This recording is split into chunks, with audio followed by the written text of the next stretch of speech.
Hello students, welcome back to the another session of history. Today we are on chapter number 5, Kingdoms, Kings and an Early Republic. In the previous chapter we have come across about the languages. Now in this chapter we will know about the kingdoms, how the king fought a war and then they formed the kingdoms. And also in this chapter we are going to learn about the early republic, how people became republic again. Now election day. Shankaran woke up to see his grandparents all ready to go and vote. They wanted to be the first to reach the polling booth. Why? Shankaran wanted to know. Where they were so excited? Somewhat impatiently, his grandfather explained, "We can choose our own rulers today." So nowadays we can choose our own rulers by electing the leaders through a vote. But do you think in previous years back, some thousands years back, it was same like this at the present age? So we will find out by reading the chapter. How some men became rulers. Choosing leaders or rulers by voting is something that has become common during the last 50 years or so. How did men become rulers in the past? Some of the rajas we read about in chapter 4 were probably chosen by the Jana, the people. But around 3000 years ago, we find some changes taking place in the ways in which rajas were chosen. Some men now became recognized as rajas by performing various very big sacrifices. The Ashwamedha or horse sacrifice was one such ritual. A horse was let loose to wander freely, and it was guarded by the Raja's man. If the horse wandered into the kingdom of other Rajas and they stopped it, they had to fight. If they allowed the horse to pass, it meant that they accepted that the Raja who wanted to perform the sacrifice was stronger than them.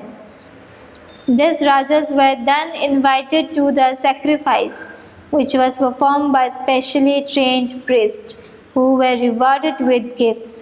The Raja who organized the sacrifice was recognized as being very powerful, and all those who came brought gifts for them. So, some 3000 years ago, there were some ways of choosing Rajas. Some men became Rajas. How? By performing big sacrifices. And whom they used to sacrifice? They used to sacrifice Ashwamedha, horse. Ashwamedha is known as the horse, animal horse. So they used to make the horse sacrifice, and there the Raja was figured as an important person in the kingdom. Next, the Raja was a central figure in these rituals. He often had a special seat, a throne, or a tiger skin. His charioteer, who was his companion in the battlefield and witnessed his exploits, chanted tales of his glory. His relatives, especially his wives and sons, had to perform a variety of minor rituals. The other Rajas were simply spectators who had to sit and watch the performance of the sacrifice. Priests performed the rituals, including the sprinkling of sacred water on the king. The ordinary people, the Vish or Veshya, also brought gifts. However, some people, such as those who were regarded as Shudras by the priest, were excluded from many rituals. So now talking about the kingdoms. Kingdoms were usually called talking about the rituals. How they used to perform the rituals, the Rajas, when they go out for the battle war, how they used to be treated after they come back from the sacrifice, their wives and their sons, they used to greet them in a very special way. And then people, they used to bring them, they used to bring gifts for the Raja. And then the priest, the Brahmins, what they used to do, they used to sprinkle the holy water on the king. Then ordinary people like the Vish or the Vaishyas, they bring gifts. But the Shudras, people who belong from the lower caste, in those days also, in the ancient, now we are not talking of the ancient time, we are talking about the medieval period, okay. During the medieval period, the Shudras were regarded as a lower caste. So these people, they were excluded from such rituals which was performed in the Raja's palace. Now, Janapadas. The Rajas who performed these big sacrifices were now recognized as being Rajas of Janapadas rather than Janas. The word Janapada literally means the land where the Jana set its foot and settled down. Some important Janapadas are shown on map 4, page number 49. Then archaeologists have excavated a number of settlements in these Janapadas, such as Purana Kila in Delhi, Hastinapur near Meerut, and Atraninjikare near Itar. The last two are in Uttar Pradesh. They found that people lived in huts and kept cattle as well as other animals. They also grew a variety of crops: rice, wheat, barley, pulses, sugarcane, sesame, and mustard. They made earthen pots. Some of these were grey in color, others were red. One special type of pottery found at these sites is known as painted grey ware. As is obvious from the name, these grey pots has painted design, usually simple lines and geometric patterns. So, how the Raja, now they are known as Janapadas. The kingdoms were usually called the Janapadas, which were ruled by the Rajas. Now, how they used to live? They used to live in huts, and which animals they used to keep? They used to keep animals for rearing purposes. And which other crops they used to grow? They used to grow the crops like rice, wheat, barley, pulses, sugarcane, sesame, and mustard. So, all this was founded by the archaeologists, and now we can read about them through the help of the archaeologist. Next is Mahajanapadas. First we know as Rajas, who were later recognized as Janapadas. Now we will talk about the Mahajanapadas. Who were the Mahajanapadas? About 2500 years ago, some Janapadas became more important than others and were known as Mahajanapadas. Now, the Rajas who were known as Janapadas became more important, and now they are known as Mahajanapadas. Some of these are shown on map 4. Most Mahajanapadas had a capital city. Many of these were fort-filled. This means that huge walls of wood, bricks, or stone were built around them. So, important Janapadas and Mahajanapadas in the cities. These are the important Janapadas and the Mahajanapadas cities. Forts were probably built because people were afraid of attacks from other kings and needy protections. If you see the Red Fort in Delhi also, you will see that the walls are so high, and those days, some 3,500 years ago, people, they used to build their palaces, their fort with great walls, and it used to be very strong. They used to make those great walls in order to protect themselves from being attacked from the opponent. It is also likely that some rulers wanted to show how rich and powerful they were by building really large, tall, and impressive walls around their cities. So, the other ways, the kings, they used to show off that how rich and powerful they are by building the tallest fort and impressive walls, means very creative walls. Also, in this way, the land and the people living inside the fort field area could be controlled more easily by the king. Building such huge walls required a great deal of planning. Thousands, if not lakhs, of bricks or stones had to be prepared. This in turn meant enormous labor, provided possibly by thousands of men, women, and children. And resources had to be found for all of us. See the fort field, how they used to build. The fortification wall at Kaushambi. This is a picture of remains of wall made of brick found near present-day Allahabad, Uttar Pradesh. A part of it was probably built about 2500 years ago. So they used to build in this way. Now, the new Rajas now became maintaining armies. Soldiers were paid regular salaries and maintained by the king throughout the year. Some payments were probably made using punch-marked coins.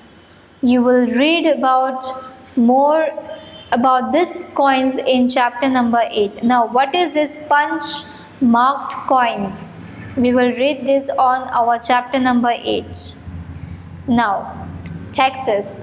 As the rulers of the Mahajanapadas were building huge forts, maintaining big armies, they need more resources and they needed officials to collect this. So instead of depending on occasional gifts brought by people, as in the case of the Raja or the Janapadas, they started collecting regular taxes. Now, the Mahajanapadas, they started collecting taxes from the people in order to maintain big armies and to maintain the buildings. Taxes on crops were the most important. This was because most people were farmers. Usually the tax was fixed at 1/6 of what was produced. This was known as bhaga or a share. So now the Mahajanapadas, they started collecting taxes from the farmers in order to maintain their buildings and to maintain their armies. They also need resources. So that's why they started collecting taxes from the farmers on the crops. Then also 1/6 of the taxes was collected from the farmers.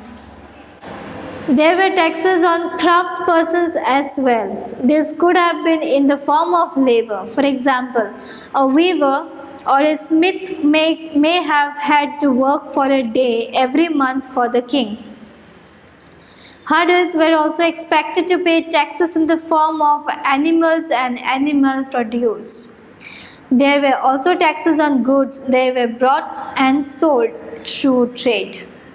And hunters and gatherers also had to provide forest produce to the rajas. So this was the tax system which was made by the Mahajanapadas for the people who is under the Mahajanapadas, the people who is under the Mahajanapadas. They pay taxes on crops, they pay taxes by the people who weaves the clothes or who makes the earthen pots, or then the people who kept animals for rearing purposes. And there were also people who paid the taxes, like people who does trading businesses. Now, changes in agriculture. There were two major changes in agriculture around this time. One was the growing use of iron plowshares. This meant that heavy clayey soil could be turned over better than with a wooden plowshare, so that more grain could be produced. Second, people began transplanting paddy. This meant that instead of scattering seed on the ground from which plants would sprout, saplings were grown and then planted in the fields. This led to increased productions as many more plants survived. However, it was back-breaking work. Generally, slave men and women, the dasas and dasis, and landless agricultural laborers, the kamakharas, had to do this work. Now a closer look of the Magadha.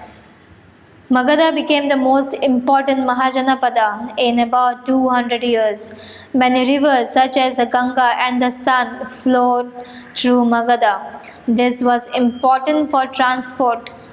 Then where is Magadha? Now it is known as Bihar. Water supplies making the land fertile. Parts of Magadha were forested.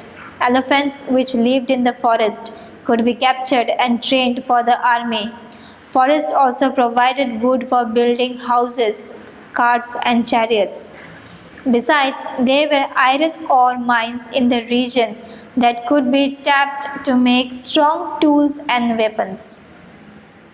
Magadha had two very powerful rulers, Bimbisara and Ajatasattu, who used all possible means to conquer other Janapadas. Mahapadma Nanda was another important ruler. He extended his control up to the northwest part of the subcontinent. Rajagriha, present day known as Rajgir in Bihar, was the capital of Magadha for several years. Later, the capital was shifted to Pataliputra, present day known as Patna. More than 2000 years ago, a ruler named Alexander, who lived in Macedonia in Europe, wanted to become a world conqueror. Of course, he did not conquer the world but did conquer parts of Egypt and West Asia and came to the Indian subcontinent, reaching up to the banks of the Beas. When he wanted to march farther eastward, his soldiers refused. They were scared as they heard that the rulers of India had vast armies of foot soldiers, chariots, and elephants. Now, a closer look on Bhaji. When Magadha became a powerful kingdom, Bhaji, with its capital as at Vaishali in Bihar, was under a different form of government known as Gana or Sangha. In a Gana or a Sangha, there were not one but many rulers. Sometimes, even when thousands of men ruled together, each one was known as a Raja. This Raja performed rituals together. They also met in assemblies and decided what had to be done and how, through discussions and debate. For example, if they were attacked by an enemy, they met to discuss what should be done to meet the threat. However, women, Dasa, and Kambakaras could not participate in these assemblies. Both the Buddha and Mahavira, about whom you will read in chapter 6, belong to Ganas or Sanghas. Some of the most vivid descriptions of life in the Sanghas can be found in Buddhist books. Rajas of powerful kingdom tried to conquer the Sanghas. Nevertheless, this lasted for a very long time, till about 1500 years ago, which the last of Ganas or Sagas were conquered by the Gupta rulers, about whom you will read in chapter number 10. Now, this was about the chapter. I hope so. This was about the chapter, the kingdom, kings, and early republic. Next time, we will start with a fresh new chapter. Till then, everybody, take care of yourself and thank you so much.